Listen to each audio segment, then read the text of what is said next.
இன்னைக்கு அழைச்ச போகிறது திணிவெண். திணிவெண் என்று சொன்ன என்ன என்று பார்ப்போம். திணிவெண் என்று சொன்ன என்ன பிள்ளைகள்னா, ஒரு அணுவில் உள்ள புரோத்தன்களின் எண்ணிக்கை சக நியூட்ரன்களின் எண்ணிக்கையை கூட்டினாவாறுதான் திணிவெண் என்று சொல்லுவோம். திணிவெண் என்ன? ஒரு அணுவில் உள்ள புரோத்தன்களின் எண்ணிக்கை சக நியூட்ரன்களின் எண்ணிக்கை தான் திணிவெண் அழைச்சிட. சரியோ? இப்ப நான் உதாரணத்துக்கு சோடியத்தை எடுத்துக்கொள்றேன். சோடியத்துல அணுவெண் 11. ஆகவே அணுவெண் 11 புரோட்டான்களின் எண்ணிக்கை 11. அதே மாதிரி இதனுடைய நியூட்ரன்கள் எண்ணிக்கை 12. நியூட்ரன்கள் எண்ணிக்கை 12, புரோட்டான்கள் எண்ணிக்கை 11. ஆகவே திணிவெண் உங்களுக்கு எப்படி சொல்லலாம்? இப்ப திணிவெண் சமன் புரோட்டான்களின் எண்ணிக்கை சக நியூட்ரன்கள் எண்ணிக்கை தானே. புரோட்டான்கள் எண்ணிக்கை உங்களுக்கு தெரியும் 11, நியூட்ரன்கள் எண்ணிக்கை தெரியும் 12. ஆகவே திணிவெண் எவ்வளவு? 23.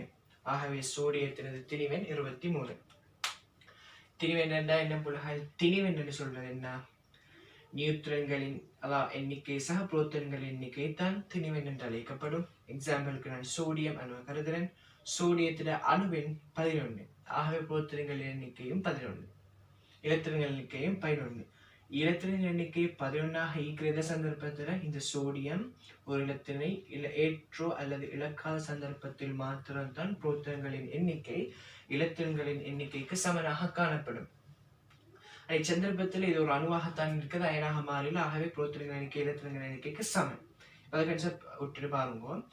அணுவெண் 11, ஆகவே புரோட்டான்கள் எண்ணிக்கை 11, நியூட்ரன்கள் எண்ணிக்கை 12 தந்தான். ஆகவே புரோட்டான் சக நியூட்ரன்கள் எண்ணிக்கை தான் திணிவெண். ஆகவே உங்களுக்கு தெரியும் இதனை கூட்டல் 23.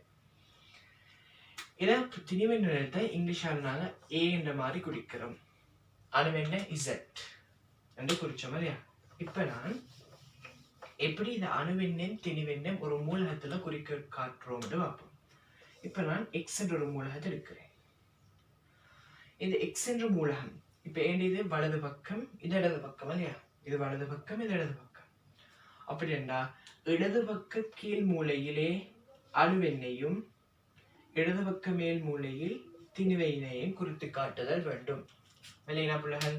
ஒரு அணு எடுத்துக்கொண்டா அதிலே இடது பக்க கீழ் மூலையில் அணுவெண்ணையும் இடது பக்க மேல் மூலையில் திணிவெண்ணையும் குறித்து காட்டுதல் வேண்டும். உதாரணத்துக்கு நான் ஒரு மூலகத்தை எடுத்துக்கொள்றேனே, சோடியத்தை எடுக்கிறேனே. இப்ப நான் சோடியத்தினுடைய அணுவெண் எவ்வளோ? 11. அப்ப அணுவெண் இங்கே தான் எழுதுறோமே. அப்ப அணுவெண் 11 எழுதுறோம். திணிவெண் எவ்வளோ கதைச்சோம்? 23 எழுதுறோம். ஆகவே இப்ப உங்களுக்கு கேள்வி எனக்கு இருக்கலாம், இவளை அழிச்சிட்டு இசட் இதுல எப்படி 11 நீக்கிறனுமே. இதனுடைய சோடியத்தின் அணுவெண் யாது? 11. சோடியத்தின் திணிவெண் 23. ஆகவே இது மாதிரியான லேசி இடது பக்க கீழ் மூலையில் அணுவெண்ணும் இடது பக்க மேல் மூலையில் திணிவெண்ணும் குறிக்கப்படுதல் வேண்டும்.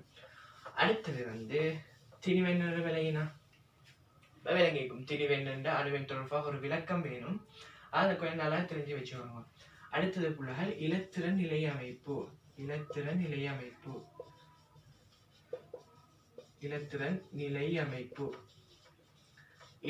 நிலை அமைப்புன்னு சொல்றது என்னன்னா, ஒவ்வொரு சக்தி மட்டம் நான் ஃபர்ஸ்ட்டுக்கு கே எல் எம் என்னன்னு படிச்சோம் இல்லையா? சக்தி மட்டங்கள். இதுல கேலத்தின் நிலையம் படிச்சோம் 2, 8, 18, 32. கே என்பது முதலாம் சக்தி மட்டம், இரண்டாம் சக்தி மட்டம், மூன்றாம் சக்தி மட்டம், நான்காம் சக்தி மட்டம் என்று கதைச்சிக்கிறோம். சரியா? இப்ப எப்படி நாங்க இது இலத்திர நிலையமைப்பொன்றினூடாக எழுதுறது பார்ப்போம்.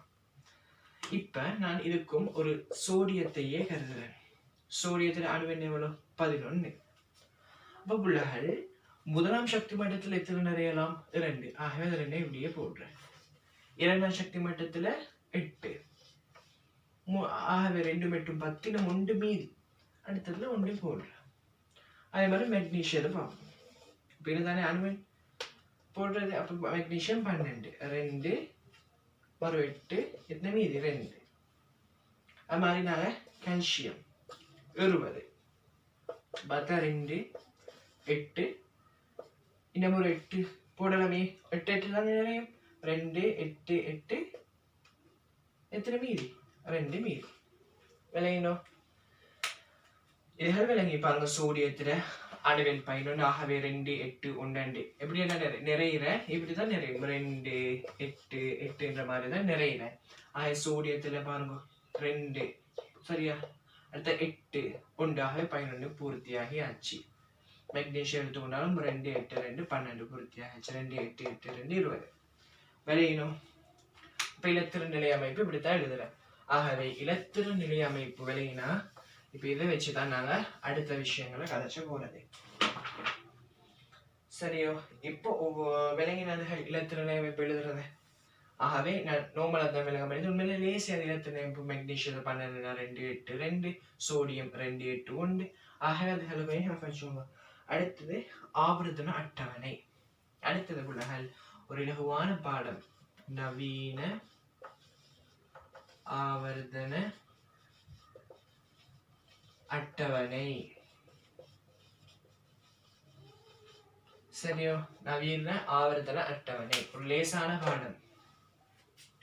அப்படின்னா இப்ப இது ஒவ்வொரு மூலகங்களையும் இப்ப நான் கழிச்ச ஒவ்வொரு மூலகங்களையும் அணுவின் ஏறுவரிசைப்படி அதாவது இலத்திர நிலை அமைப்பு அதாவது அணுவின் ஏறுவரிசைப்படியிலும் இலத்திர நிலையமைப்பின் அடிப்படையிலும் ஒரு அந்த மூலகங்களை ஒரு ஆவர்த்தன அட்டவணையாக அமைத்திருக்கிறாங்க. சரியா. ஒரு ஆவர்த்தன அட்டவணையாக அமைத்திருக்கிறார்கள். ஆகவே இப்ப நாங்க இந்த ஆவர்த்தன அட்டவணை எப்படி அணுவின் ஏறுவரிசைப்படியாகத்தான் ஒழுங்குபடுத்திக்கிறேன். இப்ப இந்த ஆவர்த்தன அட்டவணையை தொடர்பாக கதைச்சோம். இப்ப பொதுவாக உங்களுக்கு இல்ல சிலபஸ்ல என்றாலும் 118 மூலகங்கள் கண்டுபிடிக்கப்பட்டிருக்கிற. சரியா. மூலகங்கள் 118 என்றாலும் உங்களோட சிலபஸ்க்கு 20 மூலகங்களை தான் எடுத்து போட்டீங்க. 20 மூலகங்கள். அப்போ கூட ஆவர்த்தன அட்டவணையில 20 மூலகங்களுக்கு ஏற்ற விதத்தில் தான் உங்களோட ஆவர்த்தன அட்டவணை ஒழுங்குபடுத்தப்பட்டு இருக்கிற. பாருங்க கிரேட் 10 புக்ல வந்து ஃபர்ஸ்ட் அதாவது நவீன ஆவர்த்தன அட்டவணை என்ற படத்துக்கு இல்ல 118 மூலகங்களை கொண்ட அட்டவணையை போட்டிக்கிற. கீழால வந்து மூலங்களுக்கு ஆவர்த்தன அட்டவணையை போட்டிக்கிற. ஆகவே இப்ப நாங்க ஆவர்த்தனம் கூட்டம் என்று 2ஆக இந்த ஆவர்த்தன அட்டவணைக்குள்ள பறிச்ச போறோம்.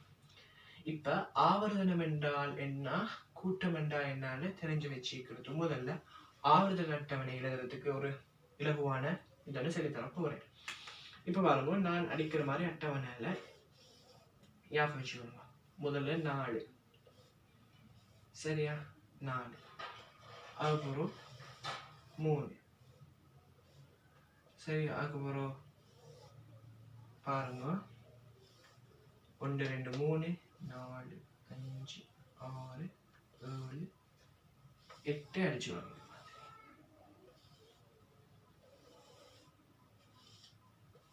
சரியா. இதே மாதிரி ஒரு ஆவர்த்தன அட்டவணையை அடிச்சுக்கணும். இப்ப இதுக்குள்ளதான் 20 மூலகங்களை நாம போட போறோம். இப்ப நான் இந்த மூலகங்களை ஃபர்ஸ்ட்டுக்கு எழுதுறேன். அதுக்கப்புறம் அந்த மூலகங்களை எப்படி ஞாபகம் வச்சு கொள்றேன் ஒரு நிமோனிக்கை சரிதான். ஃபர்ஸ்ட் நான் எழுதுறேன் பாருங்க. அவதானிங்கோ.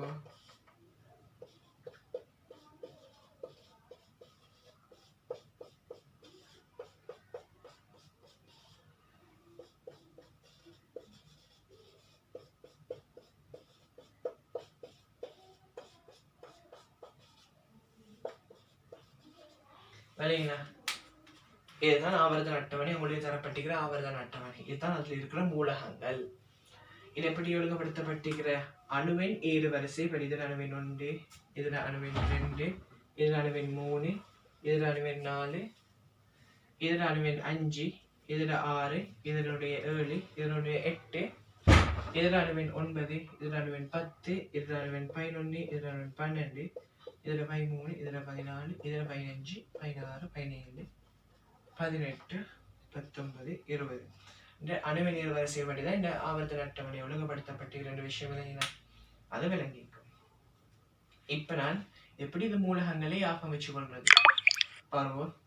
Hi here little baby BBC news off. நீயும் நானும் மக்கு அல்ல, சின்ன பொண்ணு சொல்றத கேளு, அறிவு கெட்ட கடை. ஒவ்வொருத்தர் ஒவ்வொரு மாதிரி நிமோனிக்கை ஆஃபர்மேஷன் பண்ணிக்கிறேன். நீங்கள் எது நிமோனிக்கை affirmation hi here little baby baby seniors of நீ நானும் மக்கு அல்ல சின்ன பொண்ணு சொல்றதுக்கு அறிவு கட்ட கழுத. இது ஒரு நிமோனிக். ஒவ்வொருத்தர் வேறு மாதிரி ஆஃபர்மேஷன் பண்ணிக்கிறேன். இப்போ இதை வச்சு தான் நாங்கள் கதைச்ச போகிறது. இப்போ விலையினா hydrogen helium lithium beryllium boron carbon nitrogen oxygen fluorine neon sodium magnesium aluminium silicon phosphorus sulphur chlorine argon potassium calcium தான் 20 மூலகங்கள். இப்போ நாங்கள் பாருங்க உள்ளகள். இப்போ இந்த ஆவர்த்தன அட்டவணையை கூட்டங்களாகவும் ஆவர்த்தனங்களாகவும் நாங்கள் பிரிக்க போறோம். இந்த ஆவர்த்தன அட்டவணையை கூட்டங்களாகவும் ஆவர்த்தனங்களாகவும். இப்ப கூட்டம் என்றா என்ன ஆவர்த்தனம் என்றா என்னன்னு பார்ப்போம்.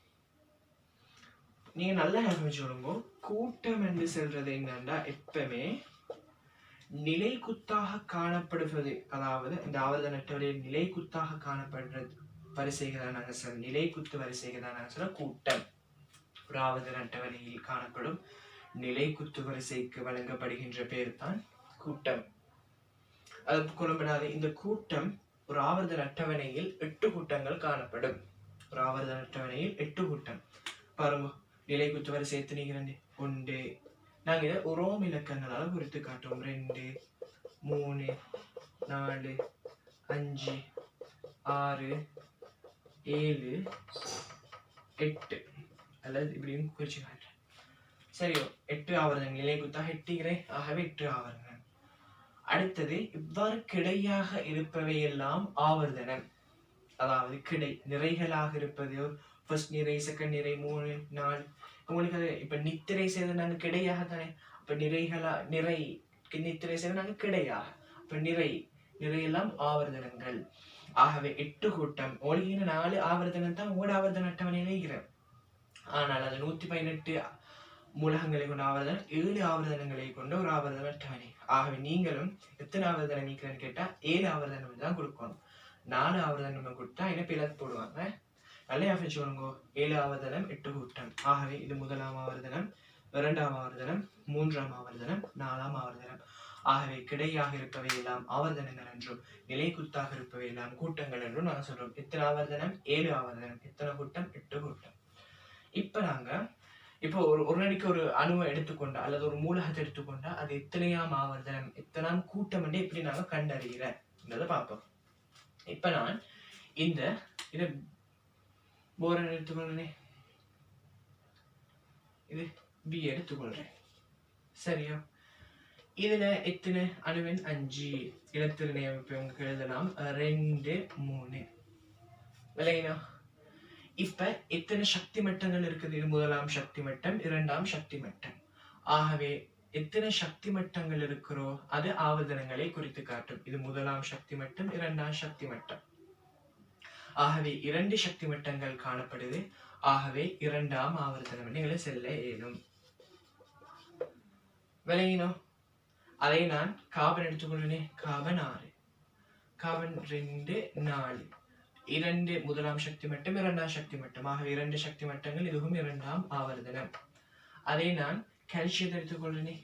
கால்சியம் 20 எழுதலாம். 2 8 8 2. முதலாம் சக்தி மட்டம், 2ஆம் சக்தி மட்டம் 3 4. ஆகவே இதன் அடிப்படையில பார்த்தா முதலாம் சக்தி மட்டமே. ஆகவே 4 ஆவர்த்தனங்கள். ஆகவே கால்சியம் 4ஆம் ஆவர்த்தனம். முதல் 2 3 4.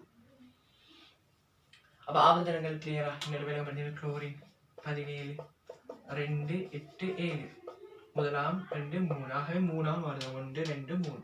குழம்பிக்கொள்ள விளங்கிச்சோ. இப்ப நாங்க எப்படி கூட்டங்களாக பிரிக்கிறத பார்ப்போம். எப்படி கூட்டங்களாக பிரிக்கிறோம் ஆவர்த்தன அட்டவணை வச்சோடனே நினைச்சோம். நான் மெக்னீசியத்தை எடுத்துக்கொள்றேன். மெக்னீசியத்தில் அணுவின் 12. ஆகவே 2 8 2 எழுதலாம். எப்படி? ஆகவே இறுதி ஓட்டு இலத்திரன் எதை குறித்து காட்டுமோ அதுதான் கூட்டம். பாருங்க மெக்னீசியம் 2 8 2 2ஆம் கூட்டம். பாருங்க மெக்னீசியம் 2ஆம் கூட்டம். ஆகவே மெக்னீசியம் 2ஆம் கூட்டம் மூலகம். அதே பாருங்க குளோரின் நான் கருதுறேன். குளோரின் 17 2 8 7. ஆகவே இறுதி ஓட்டு இலத்திரன்கிற எண்ணிக்கை 7. ஆகவே 7ஆம் கூட்டம். அதே மாதிரி நான் நைட்ரஜன் எடுக்கிறேன். 7 2 5. இறுதி ஓட்டு இலத்திரன்கிற எண்ணிக்கை 5. அது எத்தனாம் கூட்டம்? 5ஆம் கூட்டம். ஆவர்த்தனம் 2ஆம் ஆவர்த்தனம். இப்ப நான் சிலதுகளை கதைச்ச போறேன். எத்தனாம் கூட்டம் எத்தனாம் ஆவர்த்தனம் என்று சிலவு பார்ப்போமே. நான் beryllium, sodium, potassium, aluminium. Beryllium எத்தனை? பெர்லியம் 4, மெக்னீசியம் 12, மெக்னீசியம் சோடியம் எவ்வளவு? Sodium 11, magnesium 12, aluminium 13. இலத்திரை அமைப்பு எழுதலாம் 2 2. இது 2 8 1. இதெல்லாம் 2 8 8 1 என்று சொல்லுவோம்.